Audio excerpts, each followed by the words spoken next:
साथियों नमस्कार। Bugalia classes YouTube channel पर आप सभी का हार्दिक स्वागत है। हमारे इस चैनल के ऊपर लगातार राष्ट्रीय आंदोलन के पाठ पढ़े जा रहे हैं। इस पाठ के माध्यम से हमने प्रारंभ में 1857 की क्रांति, राष्ट्रीय आंदोलन का भाग, बंगाल विभाजन, कांग्रेस की स्थापना, ये सभी पढ़े। गांधी के प्रारंभिक सत्याग्रहों का हमने अध्ययन कर लिया था। इस गांधी के प्रारंभिक सत्याग्रह के अध्ययन के बाद आज एक बड़ा टॉपिक है, वो है असहयोग आंदोलन। महात्मा गांधी है, उनका एक आंदोलन है, उसका आंदोलन का नाम है असहयोग आंदोलन। असहयोग आंदोलन ये बड़ा टॉपिक है।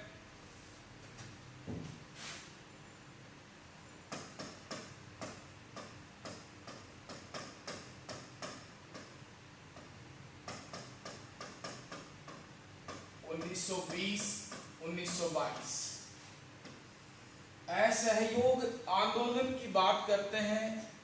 गांधी जी जब भारत आए थे 9 जनवरी 1915, गांधी जी 9 जनवरी 1915 को जब भारत आए थे, उस समय प्रथम विश्व युद्ध प्रारंभ था और उस प्रथम विश्व युद्ध के दौरान अंग्रेजों की सरकार थी, उसका महात्मा गांधी ने सहयोग किया था। भारतीयों ने उसे अंग्रेजों का सार्जेंट भी कहा था गांधी को।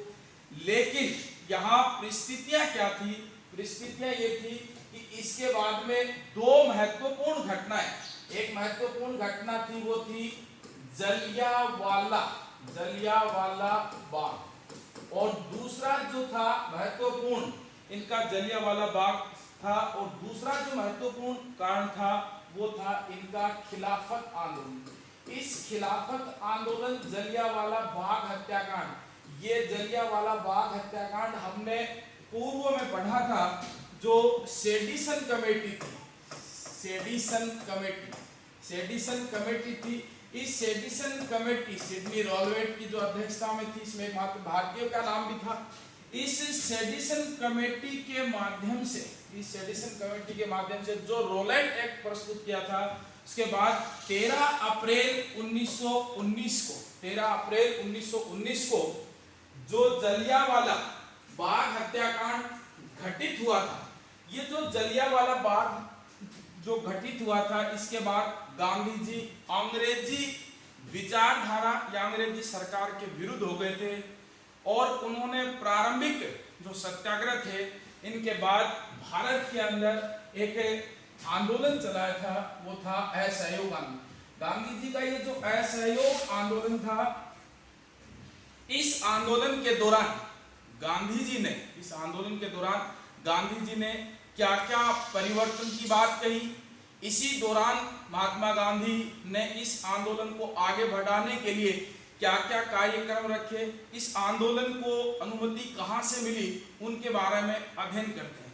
ये जो असहयोग आंदोलन था, इस असहयोग आंदोलन के समय गांधी जी है, इस गांधी जी को यहाँ एक विशेष अधिवेशन था और वो अधिवेशन था कलकत्ता का अधिवेशन।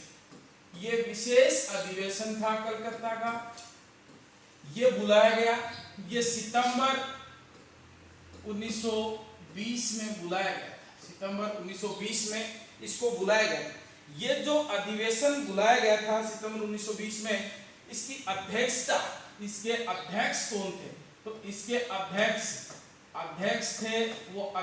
थे इसके लालाजी। अध्यक्ष कौन थे? इसके अध्यक्ष थे, वो थे लालाजी इसके अध्यक्ष थे।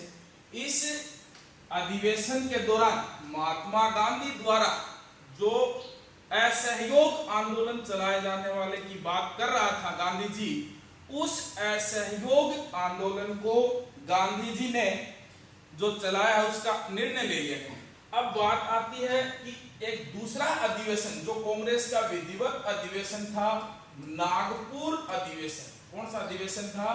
नागपुर अधिवेशन। ये जो नागपुर अधिवेशन था, इस नागपुर अधिवेशन है, इसको दिसंबर 1920 में बुलाया और इसकी अध्यक्षता विजय राघवाचार्य द्वारा की गई थी। किसके द्वारा की गई थी? विजय राघवाचार्य द्वारा। और इसमें बहुमत के साथ महात्मा गांधी के असहयोग आंदोलन को चलाने की अनुमति दे दी गई। ये जो अनुमति प्रदान की गई थी, ये जो अनुमति प्रदान की गई थी, इस अनुमति के तहत गांधी जी को, इस अनुमति के तहत गांधी जी है, इसके सामने जो कार्य थे वो क्या क्या इसने रखे। इससे पूर्व ये जो असहयोग आंदोलन है, ये जो असहयोग आंदोलन है, इसका उल्लेख, असहयोग शब्द का उल्लेख है वो गांधी जी की एक पुस्तक हमने जो पहले पढ़ा है, हिंद स्वराज, हिंद स्वराज में इसका क्या मिलता है? उल्लेख मिलता है। गांधी जी ने कहा कि भारत के अंदर जो अंग्रेजी हुकूमत है, जो अंग्रेजी शासन है, वो भारतीयों के सहयोग से ही चलता है। यदि भारतीय इनका सहयोग नहीं करेंगे तो यह स्वतः ही शायद वर्ष भर में भारत से चले जाएंगे। तो गांधी जी ने ये शब्द कहा कि वर्ष भर में चले जाएंगे। तो यहाँ इसके जब हम लक्ष्य की बात करते हैं, असहयोग आंदोलन का जो लक्ष्य था, इसमें एक नाम आएगा, एक वर्ष में स्वराज्य, इस एक वर्ष में स्वराज्य की प्राप्ति, एक वर्ष में स्वराज्य की प्राप्ति, ये इसके अंदर महत्वपूर्ण है। ये आगे आएंगे ना। तो यहाँ गांधी जी ने कहा कि जो असहयोग आंदोलन जो चलाया जा रहा है, इस असहयोग आंदोलन के लिए उन्होंने क्या कहा कि मेरा जो कार्यक्रम है, वो कार्यक्रम क्या है कि ये जो बंगाल है, बंगाल, इस बंगाल के अंदर जो दमन चक्कर चल रहा है, बंगाल के अंदर, बंगाल के दमन चक्र जो अंग्रेजी सरकार चला रही है, इसका विरोध करना है। ब्रिटिश सरकार बंगाल के साथ साथ दूसरा कहां नाम दिया था? पंजाब। बंगाल और पंजाब में ये जो दमन चक्र चला रही है सरकार, जो गतिविधियां हैं, क्रांतिकारी गतिविधियां, इनको हिंसात्मक रूप से जो दबाने का कार्य कर रही है, इनका विरोध किया जाएगा। इसके बाद में उन्होंने कहा कि महात्मा गांधी ने कहा कि ये जो 1919 में सांप्रदायिक निर्वाचन प्रणाली का विस्तार किया गया। देखिए 1919 सांप्रदायिक निर्वाचन प्रणाली, सांप्रदायिक निर्वाचन प्रणाली, ये जो सांप्रदायिक निर्वाचन प्रणाली है, इसका विस्तार किया गया था। ये बात कब की है? 1919 की। सांप्रदायिक निर्वाचन प्रणाली का विस्तार कब किया गया? 1919 में। 1909 में, इससे पूर्व में देखते हैं, 1909 में मार्ले मिंटो सुधार अधिनियम, मार्ले मिंटो सुधार अधिनियम, मार्ले मिंटो सुधार अधिनियम के तहत मार्ले भारत सचिव थे और मिंटो भारत का क्या था? वायसराय था। उस मिंटो ने मुसलमानों को या मुस्लिम लीग को अलग से चुनाव लड़ने की अनुमति प्रदान की थी। और वहां एक कथन भी आया था, मिंटो का एक स्टेटमेंट भी आया था कि मैंने भारत के अंदर एक ऐसी कड़वी फसल बोई है जिसकी फसल निश्चित ही कड़वी होगी। इसके आगे प्रतिक्रिया भी होगी। इस कथन की प्रतिक्रिया में भारत के राजेंद्र प्रसाद ने कहा था कि जिन्ना, बेटन, मुस्लिम लीग और पटेल को भारत विभाजन का उत्तरदायी नहीं माना जाए, क्योंकि भारत विभाजन का असली खलनायक लॉर्ड मिंटो था। कौन था? Lord Minto. तो यहाँ ये जो सांप्रदायिक निर्वाचन प्रणाली है, सांप्रदायिक निर्वाचन प्रणाली है, इसके जो विरोध की बात कही गई थी, सांप्रदायिक निर्वाचन प्रणाली की जो विरोध की बात, और यहाँ क्या कहा इन्होंने कि विस्तार करेंगे। गांधी ने कहा कि बंगाल में जो दमन चक्र चल रहा है ये समाप्त हो, सांप्रदायिक निर्वाचन प्रणाली का जो विस्तार है इसका विरोध करेंगे। और इसी समय राजकुमार वेल्स, ब्रिटेन के सम्राट जॉर्ज पंचम का बेटा था राजकुमार वेल्स, ये भी भारत आ रहे थे और उसको हम विरोध करेंगे और काले झंडे दिखाएंगे। भारत ब्रिटेन के गुलाम था और ब्रिटेन के सम्राट के पुत्र को काले झंडे दिखाना बहुत बड़ी बात थी। यहाँ गवर्नमेंट में ही दिखाया जाता है, तभी दर्ज मुकदमे के तहत गिरफ्तार कर लेते हैं। तो ब्रिटेन का सम्राट जहां हुकूमत चलती थी वहां काले झंडे दिखाए जाने की बात थी। अब बात आती है कि ये जो आंदोलन था, गांधी ने जब इसकी घटना प्रारंभ हुई थी कलकत्ता अधिवेशन से, कलकत्ता अधिवेशन से ये जो घटना प्रारंभ हुई थी, तो इस कलकत्ता अधिवेशन में जो नाम दिया, तो इसका विरोध किसने किया था? कलकत्ता अधिवेशन में इसका विरोध किसने किया था? इसका विरोध कई लोगों ने किया था, जिनके नाम देखिए। एक तो बड़ा नाम है C.R. दास, बड़ा नाम है C.R. दास, S.C. बोस, सुभाष चंद्र बोस, महात्मा गांधी है, इस घटनाओं का विरोध किया। विपिन चंद्र पाल, विपिन चंद्र पाल जो लाल पाल के दल में थे, वो इन्होंने इसका विरोध किया। लेकिन इन तीनों व्यक्तियों ने किन व्यक्तियों की समझाइश से, इन तीनों व्यक्तियों ने किस व्यक्ति की समझाइश से? अली बंधु, किन व्यक्तियों की समझाइश से? अली बंधु। ये जो अली बंधु का नाम आ रहा है, ये हम पढ़ के आए हैं पहले। अली बंधु का मतलब है शौकत अली, शौकत अली। और दूसरा कौन था? मोहम्मद अली। मोहम्मद अली जिन्ना अलग है, शौकत अली अलग है। इन्होंने विरोध किया, और जो ही विरोध किया, यहाँ एक नाम और था साहब, जो नाम था वो था जिन्ना। जिन्ना भी इनका विरोध कर रहे थे, जिन्ना भी इनका क्या कर रहे थे? विरोध कर रहे थे। यहां दूसरा व्यक्ति कौन था इनके साथ? जो दूसरा व्यक्ति था वो था M.L. नेहरू, मोतीलाल नेहरू। इनकी समझाइश पर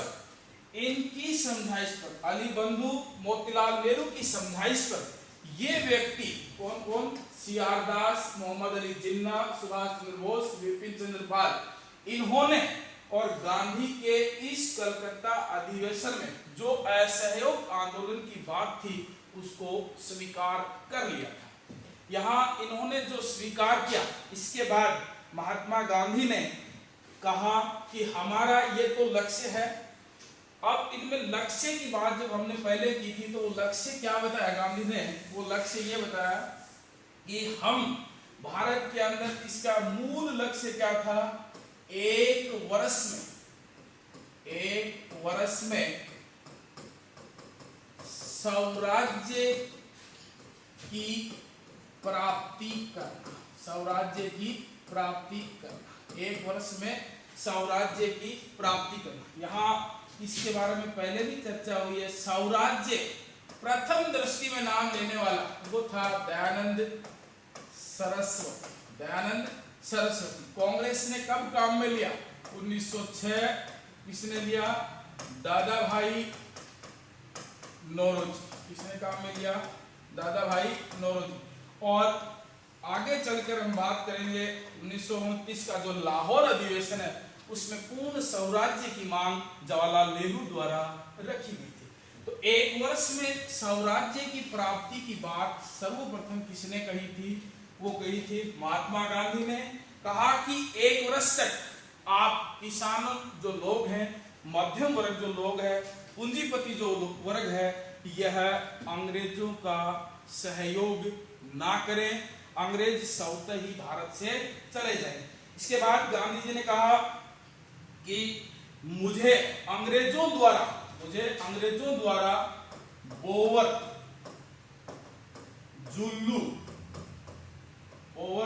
जुल्लू युद्ध पदक जो प्रदान किए गए हैं, और केसर-ए-हिंद की जो उपाधि प्रदान की गई है, ये मैं त्यागता हूं, यानी कि अंग्रेजों को वापिस लौटा दी। इसी दौरान गांधी जी का जो पांचवा पुत्र था, उसका नाम था जमनालाल। उस व्यक्ति का क्या नाम था? जमनालाल।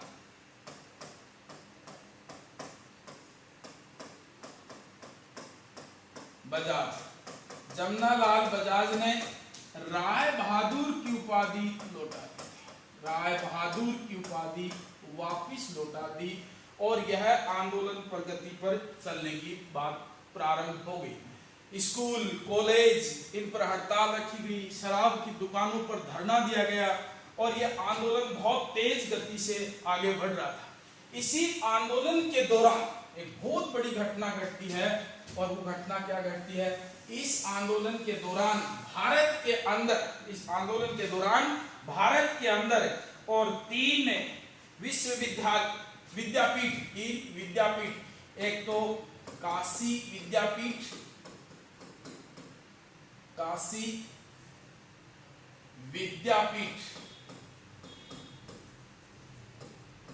जामिया मिलिया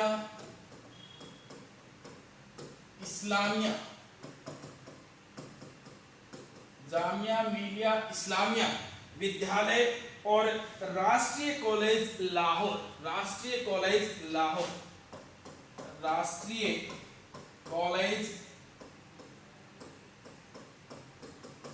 लाहौर की स्थापना हुई। राष्ट्रीय कॉलेज लाहौर की स्थापना होगी। ये 3 जो विद्यापीठ स्कूल कॉलेज, इनकी स्थापना जामिया मिलिया इस्लामिया, काशी विद्यापीठ और राष्ट्रीय आंदोलन के दौरान ही, इसी सहयोग आंदोलन के दौरान राष्ट्रीय लाहौर कॉलेज की स्थापना हुई। अब इस आंदोलन को जब प्रगति पर बढ़ा तो इसका नेतृत्व किसने किया? बहुत बड़ी बात है, इस आंदोलन का नेतृत्व किसने किया? जब नेतृत्व की बात आती है तो यहाँ बड़ा प्रश्न बन जाता है। और ये जो नेतृत्व का जो बड़ा प्रश्न बनता है, इसमें कई नाम आते हैं जो परीक्षा में बहुत महत्वपूर्ण नाम है। तो सबसे पहले इसका नाम आता है कि बंगाल में, प्रश्न क्या आता है कि बंगाल में इसका नेतृत्व किसने किया? CR दास। बंगाल में इसका नेतृत्व किसने किया? CR दास।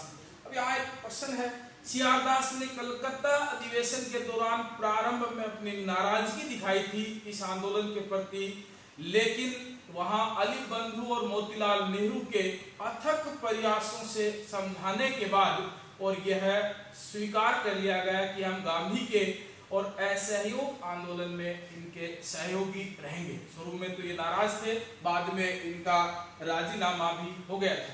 इसके बाद में बंगाल के बाद में जब नाम आता है, वो नाम आता है यूपी का। नाम किसका आता है? यूपी, उत्तर प्रदेश में इनके साथ कौन थे? तो उत्तर प्रदेश में इनके साथ जो व्यक्ति थे उनका नाम है मोतीलाल नेहरू, ML नेहरू। ये गांधी विचारधारा से थे उस समय, मोतीलाल नेहरू। इसके बाद में नाम आता है गुजरात, बड़ा नाम है गुजरात, आजकल गुजरात वालों की चल रही है गुजरात में मोतीलाल नेहरू का बेटा था, उसका नाम था जवाहरलाल नेहरू। ये इस समय इनके सहयोगी थे।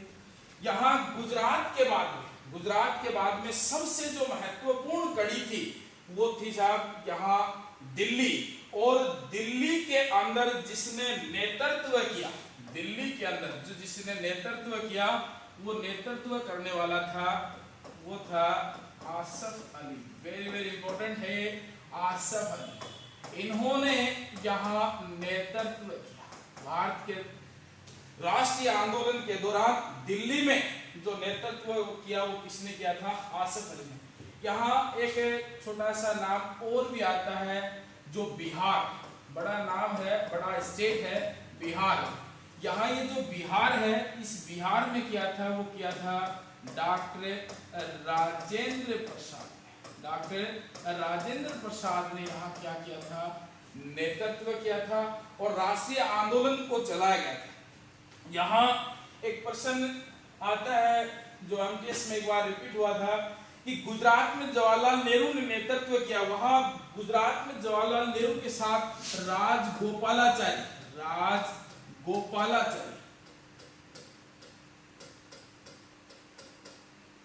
राजगोपालाचारी भी उस समय इनके साथ थे। तो यहाँ इस प्रकार से ये नेतृत्व, तो यहाँ प्रश्न बन जाता है। प्रश्न कैसे बनता है ये जो असहयोग आंदोलन है, असहयोग आंदोलन, इस असहयोग आंदोलन का मूल नेतृत्वकर्ता कौन था? यहाँ प्रश्न क्या बन गया है? वो बन गया है कि मूल नेतृत्वकर्ता, नेतृत्वकर्ता इस पूरे आंदोलन को जो देखने वाला था वो कौन था? वो व्यक्ति, उस व्यक्ति का नाम है, वो नाम था महात्मा गांधी। इसको पूरे को देखने वाला कौन था? महात्मा गांधी था। जबकि गांधी के अधीन कितने नेतृत्व थे? बंगाल में नेतृत्व कौन कर रहा था? वो कर रहा था बंगाल के अंदर CR दास। उसके बाद यूपी में मोतीलाल नेहरू, बिहार में डॉक्टर राजेंद्र प्रसाद, गुजरात में जवाहरलाल नेहरू के साथ थे सी राजगोपालाचारी, और दिल्ली वेरी वेरी इंपॉर्टेंट है, वो था आसफ अली।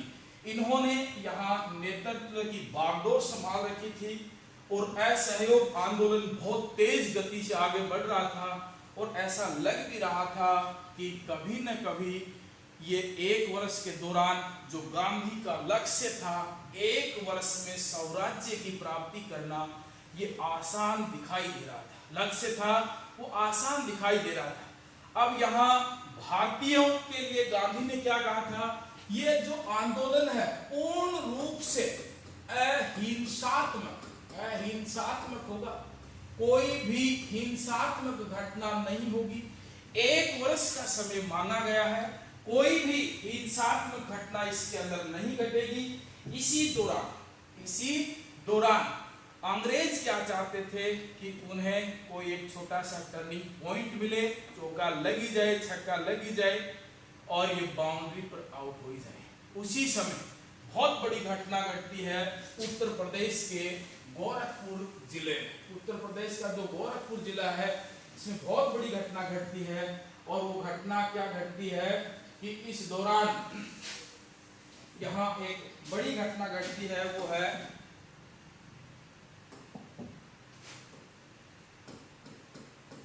चोरा चोरी कांड।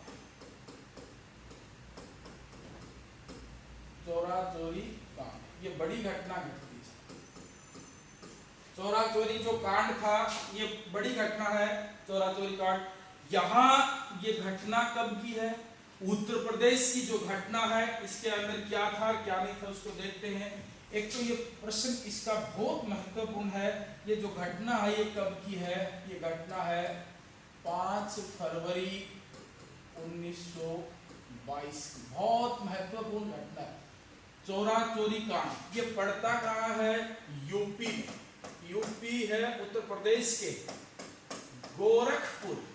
गोरखपुर जो जिला है वहां एक छोटा स्थान है चोरा चोरी नामक।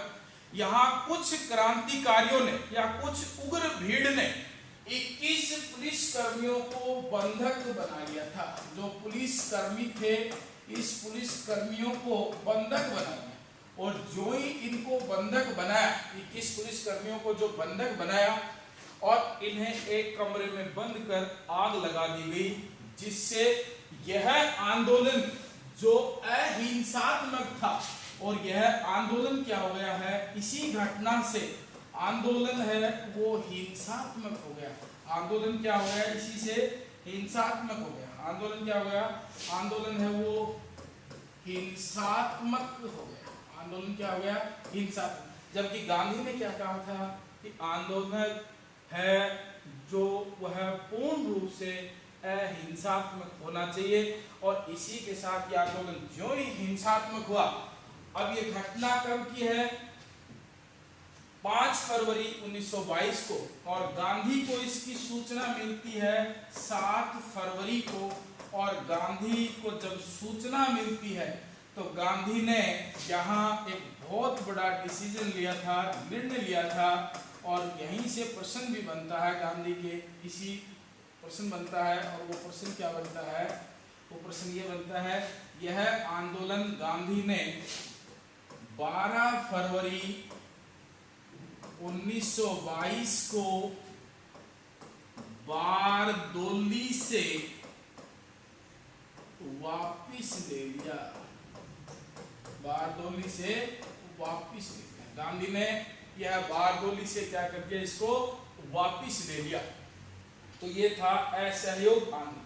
ये जो असहयोग आंदोलन की कड़ी पढ़ रहे हैं, यहाँ गांधी ने क्या किया, बारदोली से आंदोलन क्या कर लिया, इन्होंने वापस ले लिया।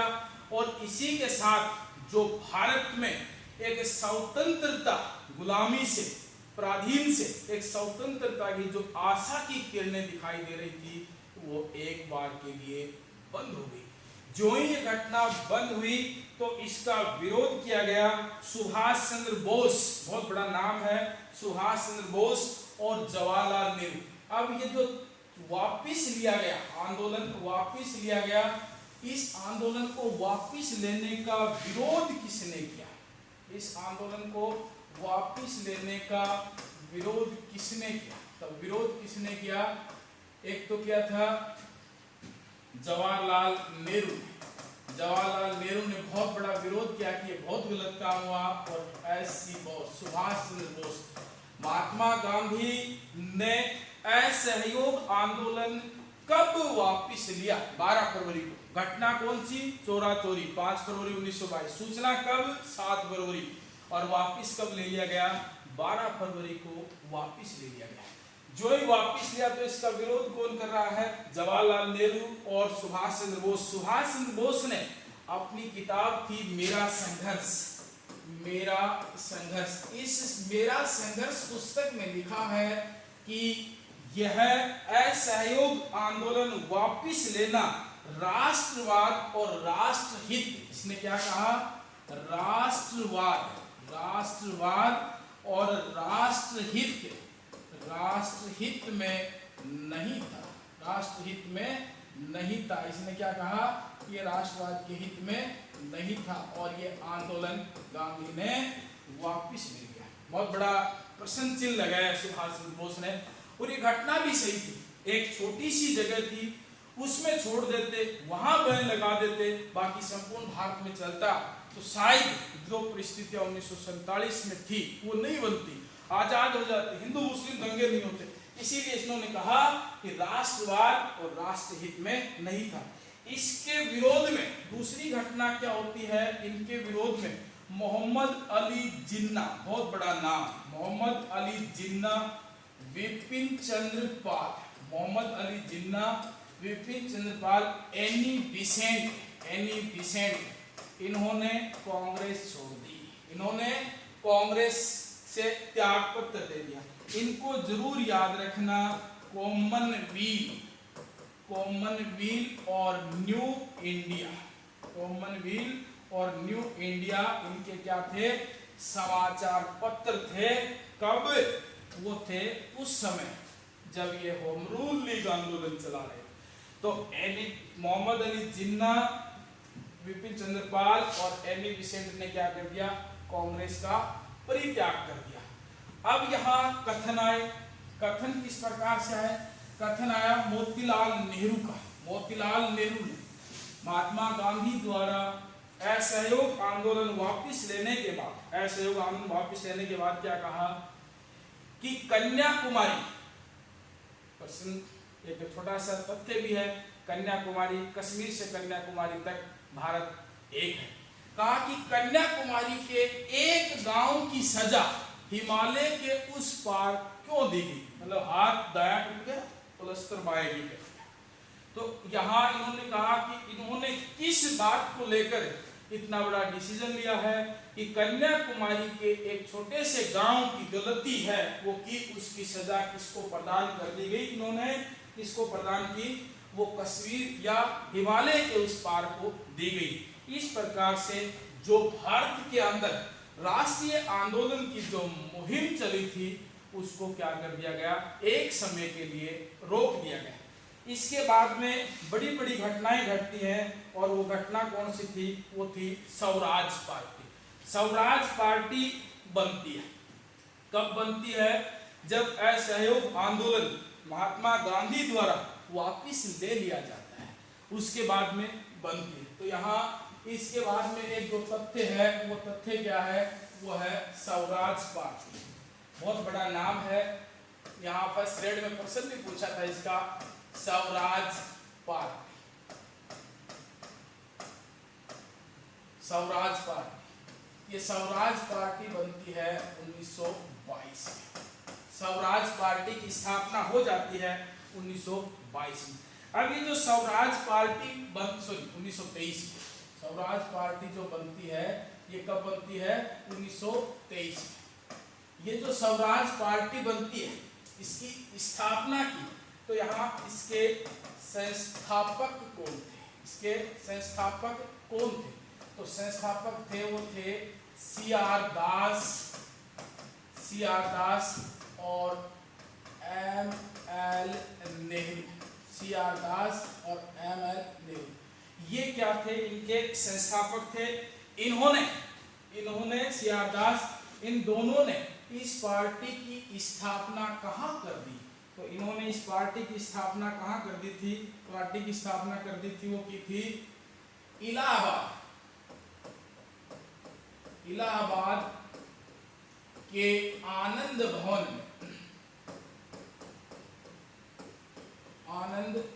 में।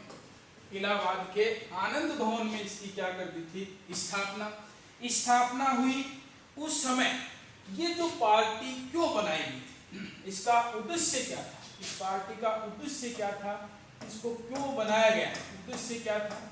वो उद्देश्य क्या था कि जब 12 फरवरी 1922 को महात्मा गांधी ने असहयोग आंदोलन वापस ले लिया गया था तो एक तथ्य बहुत बड़ा उभर कर सामने आया था कि ये जो असहयोग आंदोलन वापस लिया गया है, असहयोग आंदोलन जो वापस लिया गया है, इसके बाद महात्मा गांधी को कैद कर लिया गया। किसको कैद कर लिया गया?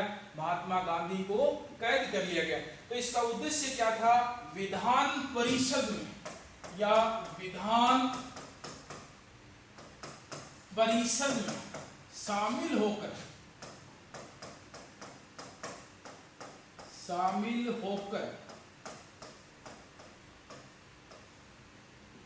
अंग्रेजी सरकार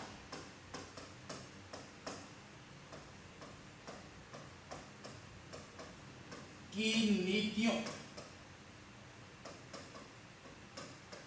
का विरोध करना। मतलब इन्होंने क्या कहा कि हम विधान परिषद में शामिल होंगे, चुनाव लड़ेंगे और फिर इसके अंदर शामिल हो जाएंगे। अब यहाँ शामिल होने की क्या घटनाएं हैं वो देखिए, इनकी भी चर्चा करते हैं। यहाँ दो तथ्य हैं। एक तरफ तो था CR दास और मोतीलाल नेहरू।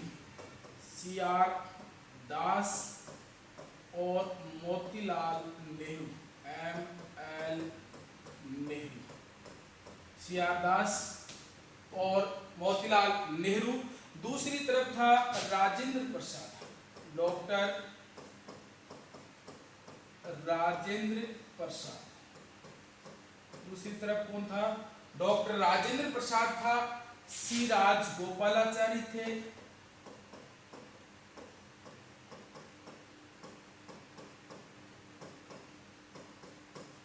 वल्लभ पटेल थे।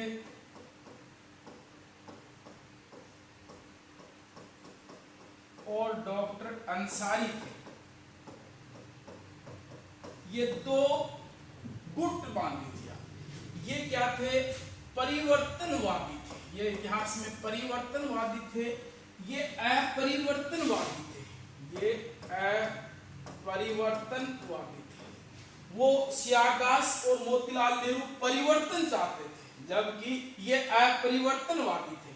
अब यहाँ गांधी को जब गिरफ्तार कर लिया गया 1922 में तो 1923 में गया का मतलब है बिहार। बिहार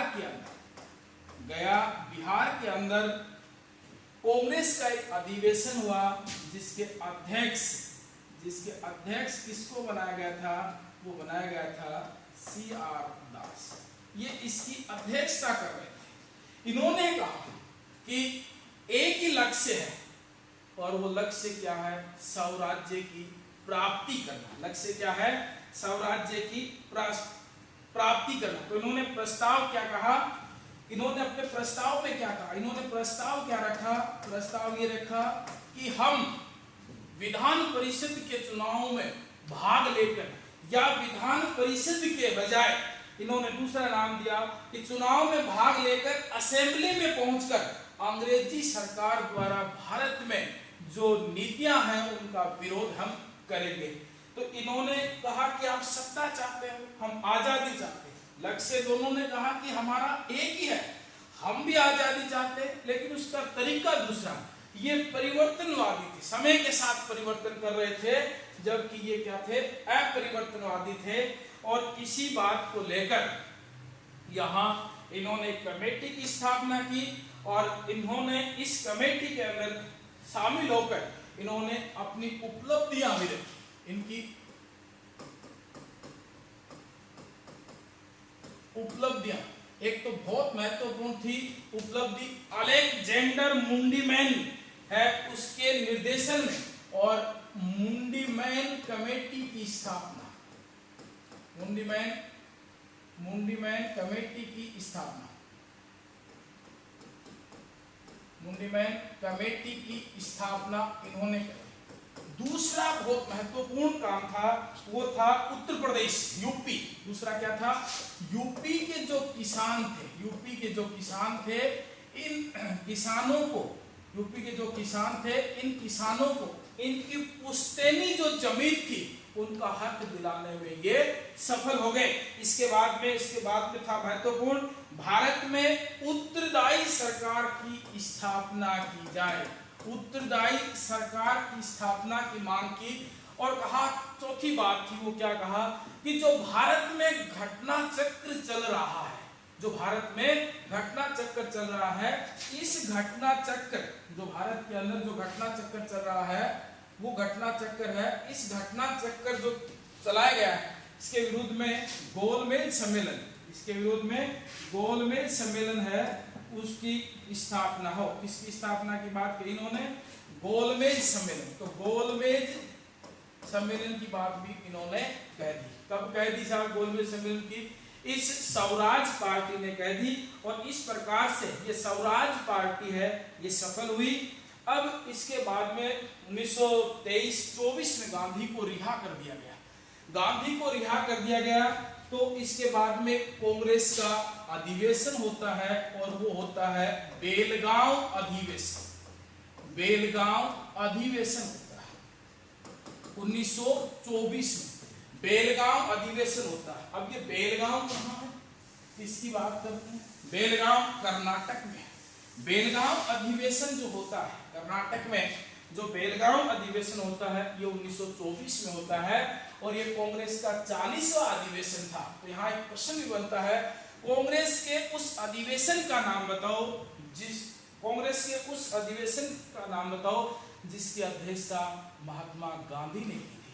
तो महात्मा गांधी है, इन्होंने, गांधी ने कौन से अधिवेशन की, बेलगांव अधिवेशन, बेलगांव अधिवेशन। इस बेलगांव अधिवेशन की अध्यक्षता की 1924 में। ये जो बेलगांव अधिवेशन था ये एकमात्र कांग्रेस अधिवेशन था, कांग्रेस का अधिवेशन था जिसकी अध्यक्षता गांधी द्वारा की गई थी, जिसकी अध्यक्षता किसके द्वारा की गई थी, गांधी द्वारा की गई, गांधी द्वारा की गई। और ये कांग्रेस का कौन सा अधिवेशन था, 40वां कांग्रेस का विधिवत अधिवेशन था, वो चल रहा था। इस अधिवेशन के बाद ही भारत के अंदर इसी अधिवेशन के दौरान यहाँ एक घटना भी थी, वो बहुत महत्वपूर्ण थी। और अधिवेशन दिसंबर में था और घटना नवंबर की है, नवंबर 1924, नवंबर बहुत महत्वपूर्ण है, 1924 को गांधी दास पैक्ट भी हुआ था, गांधी दास पैक्ट हुआ था जिसकी हम चर्चा करेंगे। गांधी दास पैक्ट हुआ। इसके बाद में भारत में क्रांतिकारी घटना घटती है, बहुत बड़ी क्रांतिकारी घटनाएं घटती हैं। वो क्रांतिकारी घटनाएं क्यों घटती हैं, उनका क्या कारण था, क्रांतिकारी घटनाएं, बड़ी बड़ी घटनाएं जो क्रांतिकारी घटनाएं घटी थी उनका क्या कारण था, इनकी चर्चा हम नेक्स्ट अपने वीडियो में करेंगे। आप जो सभी इस वीडियो को देखते हैं मुझे विशेष अनुरोध है कि कमेंट्स कर मुझे इतना जरूर बताया करो कि क्लासें में जो आपको टॉपिक पढ़ाए जा रहे हैं वो क्लियर हो रहे हैं या नहीं। और इसी प्रकार से आपका समय बना रहा। हम जल्द ही वापस लौटेंगे और हम राजस्थान की कला संस्कृति के जो टॉपिक पढ़ेंगे आनंद लेंगे, गीत भी पढ़ेंगे और उसी में जखड़ी भी पढ़ेंगे, तो आनंद लेंगे उनका। तब तक सभी को नमस्कार।